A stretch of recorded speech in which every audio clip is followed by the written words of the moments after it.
nomine Patris, et Filii, Spiritus Sancti. Amen. Amen. Ave Maria, gratia plena, Dominus tecum, benedicta tu in mulieribus, et benedictus fructus ventris tui, Iesus. Sancta Maria, Mater Dei, ora pro nobis peccatoribus, nunc et in hora mortis nostre. Amen. Nomine Patris, et Filii, Spiritus Sancti. Amen. Amen. Glory to Jesus Christ. Jesus Christ is King. This is Timothy Flanders with the Meaning of Catholic, and I'm joined today by Massimo Scapin. Massimo, it's a pleasure to have you on the show today. Oh, for me too. It was a big surprise, but very welcome. Yeah, so Massimo Scapin is the director of music over at St. John Cantius in Chicago. Yeah, and correct. Massimo, can you tell us a little bit about your background in music and how you came to Chicago? Yeah, I'm Italian. I'm from Rome. I was born in Foggia near Padre Pio Shrine. But 1 week later I was in Rome. So Rome is my city of the youth, and so on. And then 3 years ago, I was searching for, 10 years ago, I started to work abroad with my musical activity as a conductor, especially as an opera conductor. In fact, for example, my wife is a Russian French horn player who I met in Kazakhstan, where I worked for 3 years.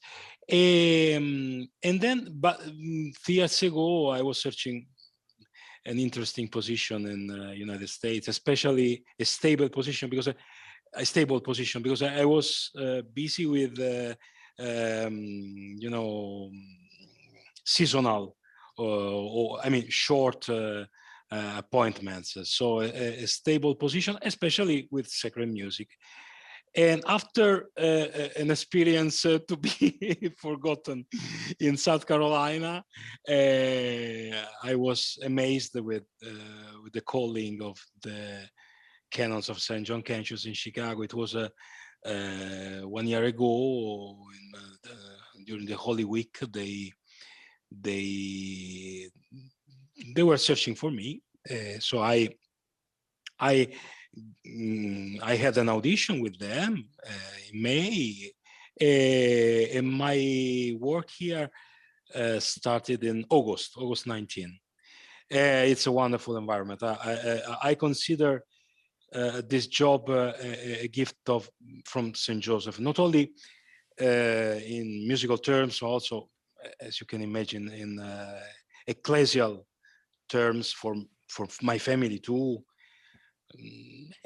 Not only because they are attached to the tradition, the Catholic tradition, so the ancient liturgy, but for the mentality. Everything is Catholic here.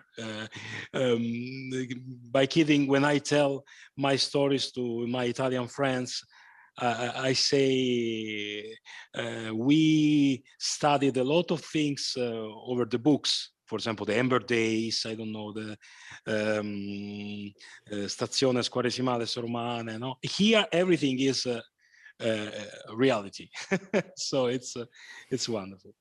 Yes, St. John Cantius is certainly at least one of the pearls of the Midwest in terms of churches. So viewers, if you're ever in the Midwestern United States, Chicago, St. John Cantius is the place to go to visit. So we're talking today about the Baroque culture, specifically the music.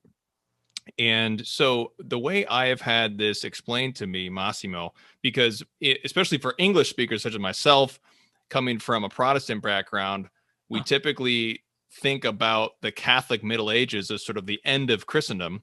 And we don't hear about the fact that the Baroque culture is very much the continuation of Christendom in a new form, especially in Italy, Austria, especially in Spain. And so can you tell us about Baroque culture in terms of the music? How is that defined? How is the periodization described? Where do these terms come from? Tell us about the Baroque. The Baroque is a cultural movement, a cultural experience born in Rome, so typically Italian. Even if we must admit Baroque is not only Catholic, you know, we have some examples in Hamburg, for example, no, some Michaelis, North Europe. You mentioned also Spain. We have to remember also Latin America, because, you know, through Jesuits, we exported the style. Of course, we will go through the music, but we have to consider this movement connected with the Catholicism. In fact, you know, I am not an expert. I am not a musicologist. I am a pure musician, a composer, conductor, organist. But I was very, very glad with your proposal, because very often it happens Baroque is criticized, especially by the Protestants. No, it's contradictory, because it happens also with some couples who won't get married in Rome, for example. They all the time are criticizing this huge basilicas, huge squares, no? But they search for their marriage a beautiful church in downtown Rome, no?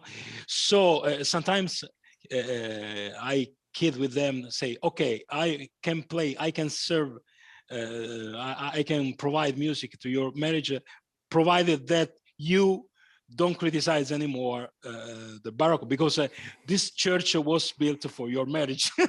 So, no, it's contradictory, because the mentality is to destroy our past. It happened also with the, you know, Renaissance against Gothic, against Middle Ages, no? Because humanistic Renaissance people were hating the past. So it happens because after the so-called Controriforma, but most precisely, more precisely, we should call Catholic Reformation, because the Protestant, I call Protestant Revolution, no Reformation. You know, Reformation, Reforma in Latin is to go to the original form, but we know Luther invented something new, no? So the sacraments from 7 to better 1.5. So and so on and so on. So it was a reductionistic operation. And the Baroque, I appreciated your idea, your input, because it doesn't happen so often to consider the Baroque in religious terms. So, I mean, the answer, the cultural answer of the Catholic Church, the Roman Church, especially the Roman Church, against the Protestant Revolution. So we have a first phase with Caravaggio and others, Maderno, for example, for architecture, so, preparing. They are considered not yet Baroque artists. They can be considered controriformisti, we can say. So in the spirit of Trent Council, and then the Baroque. You have Baroque with, of course, with Bernini, with Borromini, of course, Pietro da Cortona with the painting. Of course, in music you have a small revolution, because you have Monteverdi, so the birth of opera, Carissimi, the birth of oratorio. So consider everything happens at the beginning of 17th century. No? So the first opera is Orfeo, no, 1606, if I don't make a mistake. Carissimi, something later, so from 1605 to 1674. So that period was full of new forms. For example, with Monteverdi, for the first time, you have the musical instruments not only accompanying the lyrics, but becoming stars of music. I mean, no, with the overture, with the musical interludes. But I would like to give the main features of Baroque, because if we don't grasp these features that are Catholic, we don't get the. So at first you have the how can I say, the illustration of the dogma. So the dogma, the doctrine, the Christian doctrine is illustrated in a new form, very clear, very spectacular, we can say. No, so you have the Eucharist. No, we can say we can think of the baldacchino of St. Peter in the Vatican, no, but Vatican Basilica. So baldacchino, a lot of chapels of the Most Holy Sacrament. So the Eucharist is in triumph. And then the cathedral. Yesterday we celebrated the chair of St. Peter. So Bernini, another masterpiece of Bernini, built this monument to the potestas docendi of the Pope.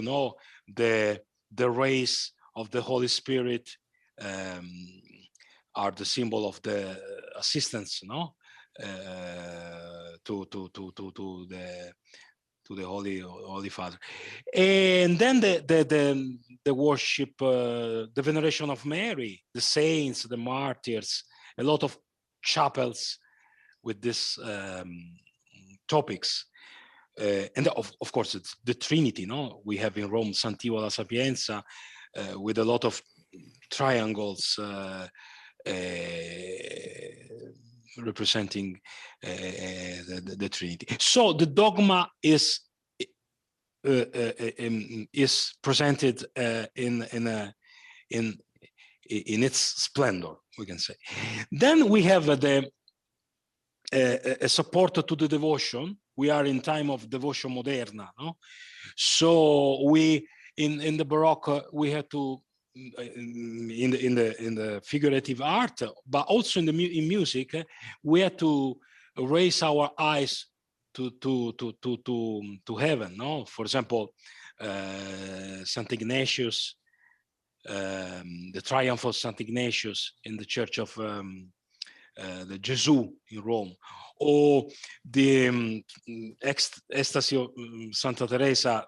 Ecstasy, more precisely, should be said, the transverbration of Santa Teresa in Santa Maria della Vittoria in Rome. We are obliged to raise a lot of miracles are also depicted. So and among the Jesuits, we have still in terms of devotion, we have the exaltation of the word. So the church are built like a place of the word, like we have Jesus, Saint Ignatius in Rome. So the Devotio Moderna, support to the devotion. And then even in the secular works, we have the universal mission of the church. For example, we can consider the Palace of Propaganda Fide. So the church in considered in her cosmic meaning. Okay, so in terms of universal mission, yeah. And then also the fountain of the four rivers in Piazza Navona. Piazza Navona with the four continents, because at the time only 4 continents were known. So the Catholicity you have I think for the first time in the Baroque period in the art.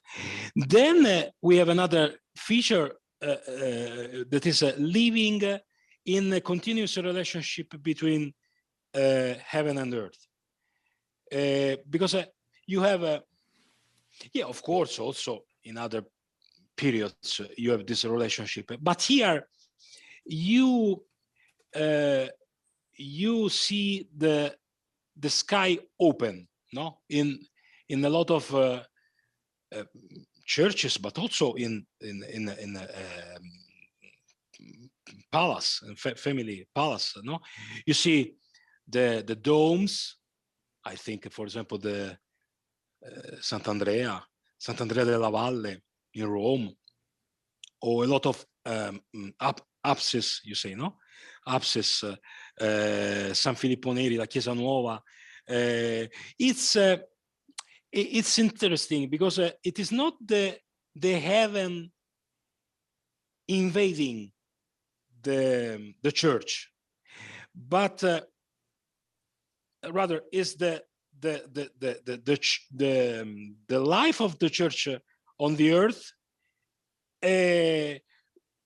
which already not sees completely, no, but a glimmer of paradise. Okay, so it's a new vision of the relationship between heaven and earth. And then, of course, we have the dogma, which doesn't neglect the connection between the church on the earth and her accomplishment in heaven. So it's another occasion for affirming this relationship with the heaven. And then, of course, we have the sense of feast. Everything is feast, no? Festival, passion for life. We find that with the sense of Roman theater, no? So, for example, we have not only in the secular meaning, no? For example, Piazza Navona, you know, was filled with water for naumachie, no, for battle, sea battle, no, but also the Teatro delle 40 ore, no, the theater of 40 hours, which would Paul the Fifth, for example, develops in a very beautiful way. So public processions, predications, not only with Jesuits, but also with the other orders. So this sense of the theater, you have this great geniuses like Borromini, Bernini. They prepare a lot of temporary setting for the 40 ore, no? For the 40 hours, for example. So not only setting, permanent setting, but you can find a lot of ostensorio, no? For even for example, for canonizations, we have unfortunately all this stuff is lost. We don't have nothing, but we have some some engravings, no, some Yeah. prints of canonization. It's famous, for example, at Collegio Romano, the canonization of Sant'Ignatius and San Francisco Xavier, Oh, okay. in which you find a huge wood-made like a tower with the statues of saints. So theater, Roman theater also in for exalting the doctrine. So in this, of course, you have different visions. You know, you have Bernini, Borromini. I said you Pietro da Cortona. So different. Bernini is more open, more clear. Borromini is more complicated, more introverse. Pietro da Cortona is important because yeah, he is a painter, but we have Sant'Andrea della Pace, for example, by him. It is important for the integration of the arts. Now, would you like to comment? I know we want to try to wrap in about 20 minutes, and we had 3 different pieces. Do you want to just do? We had Bach. Do you want to do Pergolesi and Vivaldi? Okay. Yeah. We can just. So I'll just play Bach. I included also Bach because we cannot. Of course, we cannot avoid Bach. Yes. Also, somebody might be surprised with Bach Baroque with these features I mentioned, but it's the demonstration. Yeah, Baroque is not only Catholic, but also because the Lutheran worship at the beginning was was not with the Catholic. Yes. In fact, that's why you find a lot of masses by Bach with Kyrie, Gloria, right. Sanctus. Okay, but you don't have, of course, the sacrificial part. That's why. Yes. I sent you Magnificat because it's a Catholic form, musically speaking. So you can. Yeah, we'll link that below. There is the Bach Magnificat. Yeah, it's very interesting because the Lutheran quote unquote mass was in Latin in Bach's day, and there's also Anglican forms too. Yeah. But we're gonna do Pergolesi. Do you want to say any words about Pergolesi before I play this? Yeah, Pergolesi. You know, Pergolesi is interesting because at first in music we can speak. You know, we can still speak of Baroque in 18th century. Pergolesi was born in 1710 and unfortunately died very, very young, 1736, so 26 years old. But that is a form of Baroque, Neapolitan Baroque, very intimate, in which you find the theater. Yeah, you find, in fact, for example, in St. John Cancius, we are going to perform that Stabat Mater for the last Friday before Holy Week, so March 26th. Yes, Our Lady of Sorrows. Yes. Right. We have to be careful in performing that because the theater, the opera theater, even the early theater. I mean, Mozart, the first, but opera is behind the corner. So it's a kind of theater, but more in which the affections, not the affections are more important than the effects, the open senses. I mean, no, it's something intimate. That's why it's beautiful because Pergolesi, very young, composed that score. Is like depicting two sisters near the Virgin Mary under the cross, who share with her the sorrow in a very simple form. You have only strings, only two. Yeah, sometimes you have female choir, but it's a masterpiece. Okay. All right. Give me 3 minutes. I'm going to play just a selection here for the viewers.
So that is a selection from Pergolesi.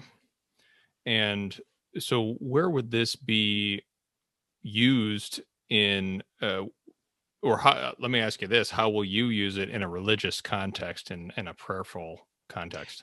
Here we are very lucky at St. John Cassius because we can perform the sacred music in the right place, in the right moment. So it will be performed during the Station of the Cross in separate numbers. So no, you know, the whole performance is lasting 40 minutes, maybe, something like that. No, here will be in 14 separate numbers for each station of the cross. So number one is after the first station. It happens in a popular way when you sing Stabat Mater dolorosa, iuxta crucem lacrimosa, dum pendebat filius. You see, but in this case you have the these masterpieces. We have Pergolesi, of course. We have also other Scarlatti, other scores. Excellent. So, what was the influence of Pergolesi? So in the 18th century. Pergolesi, composed in his short life, composed very few works, but in the sacred music, he inserted this intimate affections to be communicated without being invaded by the theater. So it's because in this number you offered the sacred music is more understanding, is closer, but there are numbers with solo areas in which you cannot distinguish an operatic area. But if you can clean the theater, so if you can consider the Baroque conception of theater, so a theater for the exaltation of the faith, so you can appreciate that. It's a risk, I know, but the performance in a church during a rite, Station of the Cross, for example, are very helpful for the right consideration of this music. Of course, is not sacred music in stricto sensu, because it's a religious music, no? So it is not for liturgy. Yes. That's also for this reason Pergolesi was more relaxed in some numbers with more theatrical. Mm-hmm. But no, I propose to you this listening because it's an intimate form of Baroque. Because sometimes we have only this idea of very noisy, theatrical, yes. Very no. We have now, for example, Vivaldi, the Sinfonia al Santo Sepolcro, for example. No, we have also the Seven Last Words by other minor composers this period. Yeah, of course, the theater is behind the corner, I know, but if you are educated, if you can distinguish the theater serving the faith, you can appreciate that. Yeah, there's always a strong dose of pageantry, which has always inspired the popular mind, Catholic mind, just the passion plays, processions, all sorts of pageantries that have been very dear to many souls, many pious souls over the centuries. We're going to end with Vivaldi. For viewers, a great introduction to Vivaldi is the Four Seasons. That's probably one of his most famous works, I think. It's still heard on commercials and whatnot today. But this is Vivaldi's Gloria. Do you want to say any words about Vivaldi before I play this? Vivaldi worked until his death in Venice, in ospedale della Pietà, no? Ospedale della Pietà. It was how can I say, like an orphanage for girls. So the orphanage of Santa Maria della Pietà, no, in Riva degli Schiavoni, today is called the Children's Provincial Institute, Santa Maria della Pietà. Of course, he was in charge to teach violin and to deal with instrumental music. We know,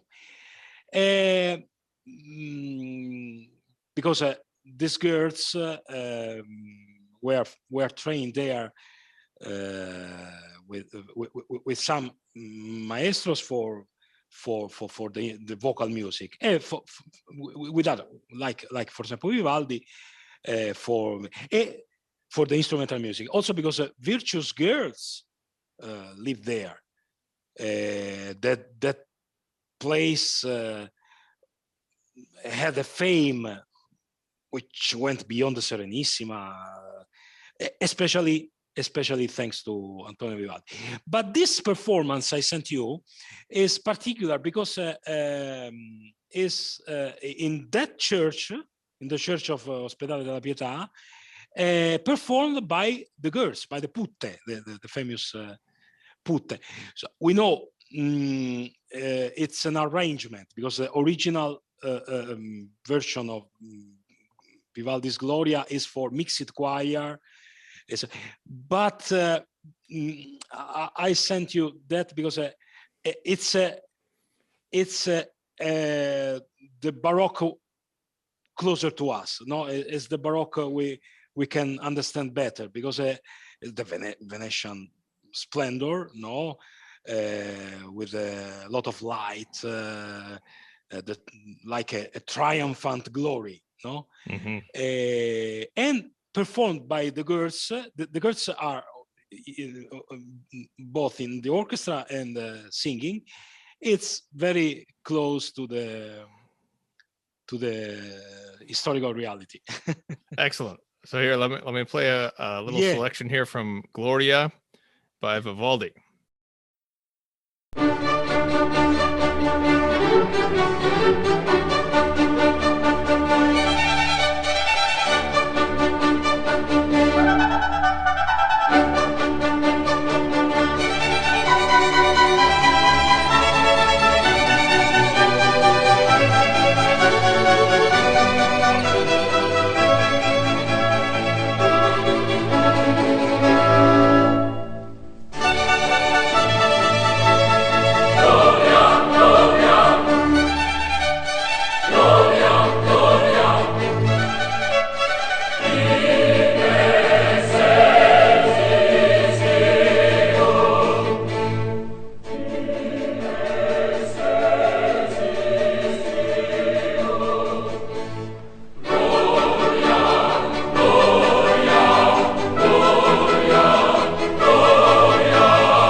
Wonderful. So there is Vivaldi, Gloria.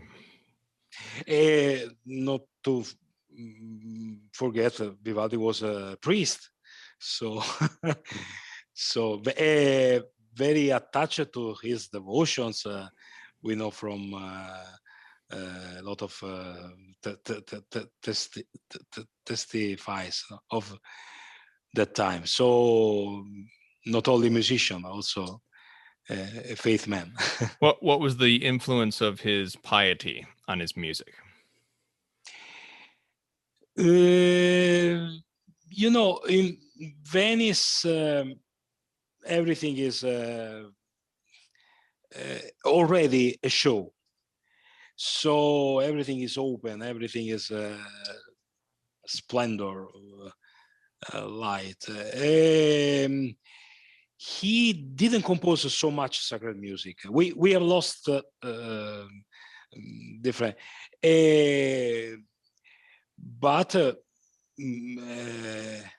we have good forms, good works by him, especially Psalms, Magnificat, but especially the Psalms are, apart from this glory. Yes, I love Laetatus Sum. That's one of my favorites. Yeah, well, yes, it's for example, it's a good quote, because you have the same in Laetatus Sum. You have the same scoring with Pergolesi, but what a difference, no? Of course, the lyrics are different. You have praise there, the cross here, but the style is less painful. Is a different character.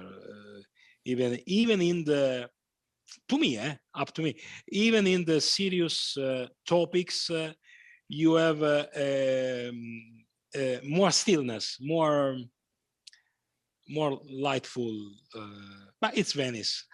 yes, So, yeah. It seems to be, from what I can gather, is that the so-called medieval aesthetic, the Gothic, is very much drawing on Dante and the afterlife, and there's a lot of darkness in that, a lot, macabre, and there's a lot of focus on death, really, because people were dying, the Black Death and things were happening. But then with the Renaissance, there's this exuberance in the human and the human life, but it's very pagan because it's just the Renaissance, pagan writers and Greek authors and whatnot who are pre-Christian. But it seems that the Baroque sort of takes that and combines it with a spiritual element to really lift it up to heaven with an exuberance of life in the grace of God. Would you say that's a fair characterization of the spiritual and musical element? Yeah, no, that's well observed. But it was possible. That was possible after all the big event of Council of Trent. Trent clarified the doctrine. That's why we have the Eucharist, as I mentioned. The Marian veneration. You have of course, the art cannot ignore this indication, this doctrine indication. Sometimes even in painters, for example. Now, in painters, because in figurative artists, it's more evident. In painters, apparently farther from the Christian doctrine. For example, Caravaggio, no? Caravaggio, you might say, he was commissioned of a religious topic, but he was ignorant. He just depicted what it was necessary. No. We know, we can discover details by him in which we can realize he meditated very much. So the period influenced the artists, because the operation of the church was huge. We have saints, a lot of saints, very important, no? San Filippo Neri, Sant'Ignazio Loyola, Santa Teresa d'Avila, San Carlo Borromeo. So the very San John of the Cross, very important. So not just minor saints. So it was impossible for the artists not be touched by this mentality. Of course, the church, the Catholic Church, is the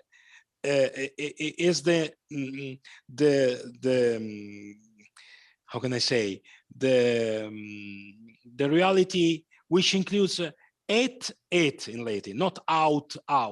So we don't exclude. Just we have to focus. So theater, okay, the Roman theater if well addressed, why not? If is a good mean for exalting the faith, why not? Of course, according to the character. Sorry, I am improvising. Yes, this is great. Yeah, absolutely. So, well, just one final question, and we can wrap up here, Okay. Massimo. Thank you very much for your time. And that is, why should Catholics today work to appreciate the Baroque? Because the Baroque arts is very helpful